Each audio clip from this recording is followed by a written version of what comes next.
নিয়ে বেরিয়ে আসছে সেই সময় নিশীথ প্রামাণিকের ইঙ্গিতে, পরিষ্কার ওর ইঙ্গিতে গাড়ি অ্যাটাক করা হচ্ছে। এইভাবে চলতে পারে না। আমি তোকে বারবার বলছি যে একেবারে পরিষ্কারভাবে এই ঘটনায় এসপি কোনো অ্যাকশন নিচ্ছে না, বারবার হচ্ছে, আর তার ফলে এই ঘটনা বারবার বিভিন্ন জায়গায় ঘটছে। উনি শুধু লোকজন পিঠ চাপড়ে যাচ্ছে।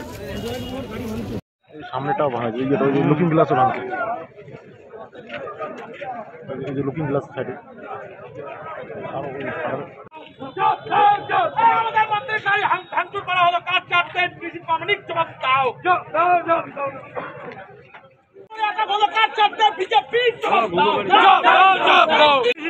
জবাব দিবে না। এই তো বললাম তো, মানে কোনো কারণ নেই তো, কোনো কারণ থাকতে হবে।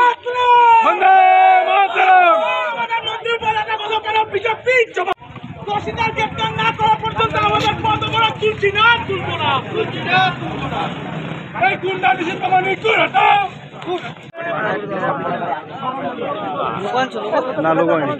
বন্দে মাতরম, বন্দে।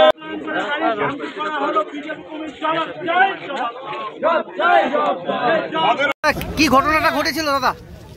আরে কি বললাম তো, যে আসছিলাম দিনাটার থেকে কুচবিহারে, আমার জেলা সভাপতির সাথে আমার হয়েছে, অ্যাপয়েন্টমেন্ট ছিল আজকে, আমরা কিছু আলোচনা ছিল।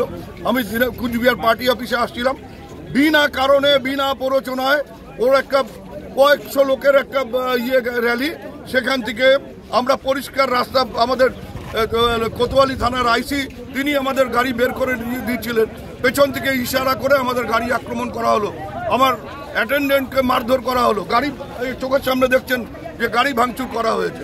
এই গুন্ডামি কুচবিহারে হচ্ছে, গুন্ডামি করা হচ্ছে, একদম ইন্টেনশনালি গুন্ডামি করে ভোটে অশান্তি করবার চেষ্টা হচ্ছে।